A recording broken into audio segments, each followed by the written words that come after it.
নমস্কার, সুপ্রভাত। প্রভাতের আলো অনুষ্ঠানে আপনাদের স্বাগত জানাচ্ছি। আপনাদের সঙ্গে রয়েছি আমি আজ এশা। আজকের এই প্রভাতের আলো অনুষ্ঠান আমরা ভক্তিগাথার মাধ্যমে শুরু করব। তাই চলুন সদ্গুরুর একাধিক ভক্তিগাথা আমরা শুনে নিই। এটা ভূতাশুদ্ধি প্রথার একটা অংশ, যেখানে দেহতন্ত্রের মৌলিক উপাদানগুলোকে পরিশুদ্ধ করাই হলো মূল প্রক্রিয়া। আপনাদের যদি কুম্ভে যাওয়ার পরিকল্পনা থাকে তাহলে কিছু সাধনা করুন আর এই প্রক্রিয়া থেকে উপকৃত হন। কেবল এক আচারবিধি হিসেবে নয়, চাঁদ আর সূর্যের চক্র আমাদের ওপর গভীরভাবে প্রভাব ফেলে।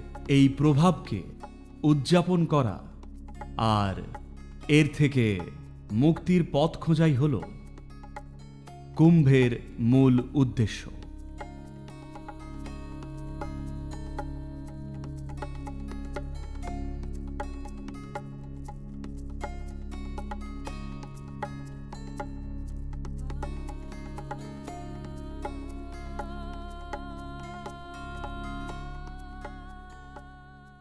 এটা সূর্যের 12 বছর 3 মাসের যে চক্র রয়েছে সেটা গভীরভাবে পর্যবেক্ষণ করার পর এক উপলব্ধি। আমরা এখন যেমন, আমরা কেন এইভাবে গড়ে উঠেছি, এর মূলে রয়েছে বিভিন্ন শক্তি যা আমাদের ওপর কাজ করছে, যাদের মধ্যে সৌরজগতই সবচেয়ে প্রধান। বলা যায় সৌরজগৎটা একটা কুমোরের চাকার মতো কাজ করছে। এটা কুমোরের চাকার মতোই ঘোরে, আর এই চাকার ঘূর্ণনে তৈরি মাটির পাত্রটা হলেন আপনি।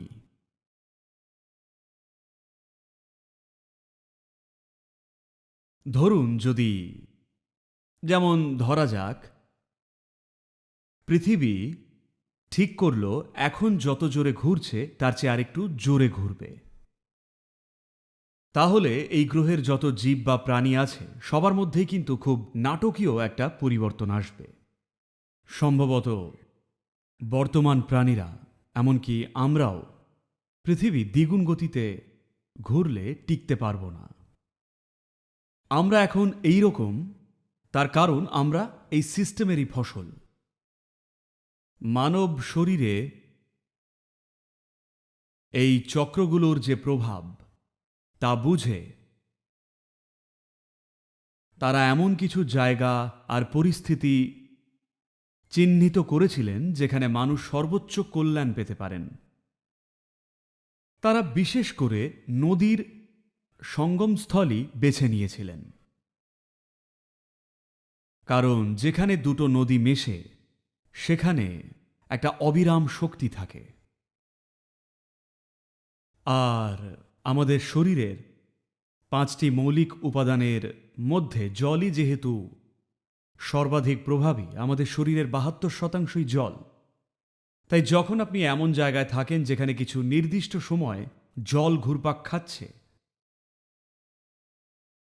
অক্ষাংশ বিবেচনা করে আর বছরের সেই সময়ের ভিত্তিতে বা এই 12 বছরের চক্রের সেই সময় গ্রহ আর সূর্যের সম্পর্কের ভিত্তিতে একটা শক্তিশালী অবস্থা তৈরি হয়, যার মাধ্যমে কেউ সম্পূর্ণ রূপান্তরিত হতে পারেন। আগের কুম্ভগুলো নিয়ে অনেক গবেষণা হয়েছে, আর দেখা গেছে যারা 40 দিনের বেশি সেখানে ছিলেন আর প্রতিদিনই সেই জলে ছিলেন, তাদের শরীরে অসাধারণ পরিবর্তন এসেছিল।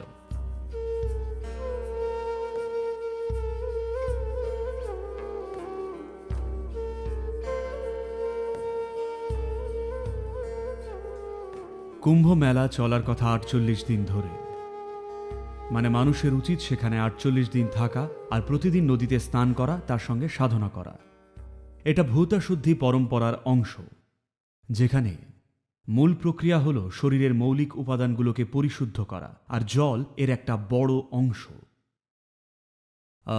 স্বাস্থ্য, কল্যাণ, সমৃদ্ধি, আমরা জীবনে যাই চাই সেই সব কিছুর জন্যই জলকে খুব গুরুত্বপূর্ণ মনে করা হয়।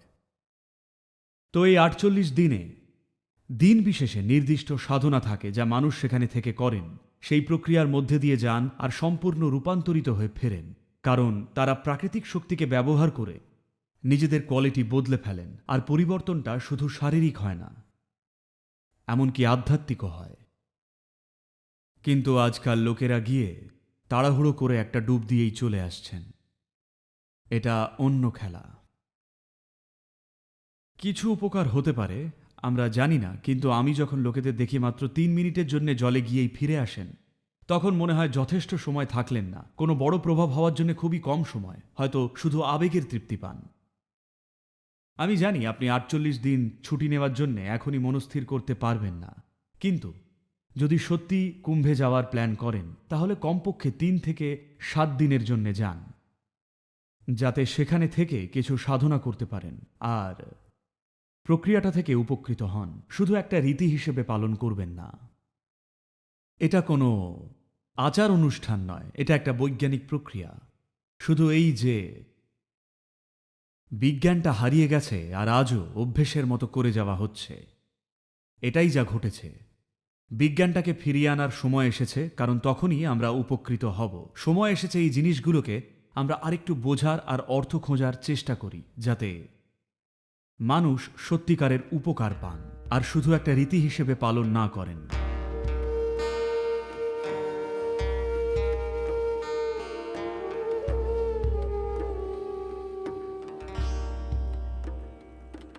আপনাদের মধ্যে যারা ভাবছেন এর সঙ্গে আমার কি সম্পর্ক, কারণ আমি তো এসি ঘরে থাকি। দেখুন, একদম মৌলিকভাবে বললে বলা যায়, যদি আমাদের মায়েদের শরীর চাঁদের চক্রের সঙ্গে সামঞ্জস্যপূর্ণ না হতো, আমরা জন্মাতামই না। হ্যাঁ, আমরা জন্মাতামই না। তো চাঁদ আর সূর্যের চক্র আমাদের ওপর গভীরভাবে প্রভাব ফেলে।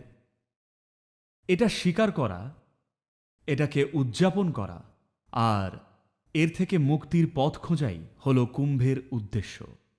অনেকভাবে যোগের উদ্দেশ্য সেটাই, জীবনের চক্রগুলোকে ভাঙা। to break the cycles of life. যখন বলছি চক্র, চক্রাকার মানেই ঘুরে ফিরে একই জিনিস বারবার হচ্ছে। চক্রাকারে ঘোরা মানে একই জায়গায় গোল গোল ঘুরছেন, নতুন কোথাও এগোচ্ছেন না। বেশিরভাগ মানুষই এটা শুধু মৃত্যুর কাছাকাছি এলে তখনই বোঝেন। যখন পেছনে ফিরে তাকান তখন দেখেন অতীতে যা কিছু দারুণ বা বড় ভেবে করেছিলেন এখন মনে হয় যেন সবই অর্থহীন ছিল। মৃত্যুর সময় পেছনে ফিরে যখন তাকান তখন অনুশোচনাই করেন আর মারা যান। কিন্তু যদি সামনেও তাকিয়ে দেখেন, আগামীকাল যা করতে চলেছেন, যা করার জন্য খুব আগ্রহের সঙ্গে অপেক্ষা করছেন, আসলে সেটাও কিন্তু অর্থহীন। এটা বুঝলে তবেই জীবনকে আরও গভীরভাবে দেখবেন। কিছুতে প্যাশন বা আগ্রহ থাকাটা সমস্যা নয়, কিছুতে মনোযোগী হওয়াটা সমস্যা নয়। সমস্যা হয় জড়িয়ে পড়লে। জড়িয়ে পড়া মানে একটা চক্রে আটকে পড়া বা ফেঁসে যাওয়া। এই চক্রগুলোই মানুষের সবকিছু নির্ধারণ করছে। আপনি যদি শারীরিক আর মানসিকভাবে খুব স্বাস্থ্যকর অবস্থায় থাকেন, তাহলে আপনার দেহতন্ত্র 12 বছর 3 মাসের একটা চক্রে চলবে। একটা উদাহরণ দিই, চক্রটা যদি কমে 6 বছরের হয়, তার মানে আপনি পৃথিবীতে সফল হয়তো হবেন, কিন্তু জীবনে কোনো শান্তি বা আনন্দ পাবেন না। আপনি সবসময়, যদি চক্রটা কমে 3 বছরের হয়, তাহলে চারপাশের বিশ্বে, বাইরে আর নিজের ভেতরে উভয়তেই সমস্যার মুখে পড়বেন। যদি 18 মাসের চক্রে পড়ে যান, তার মানে আপনি অ্যান্টিডিপ্রেসেন্ট খাচ্ছেন। যদি 9 মাস, 3 মাস, 6 মাসের চক্রে পড়ে যান, তার মানে আপনি গুরুতর মানসিক আর শারীরিক সংগ্রামের অবস্থায় আছেন।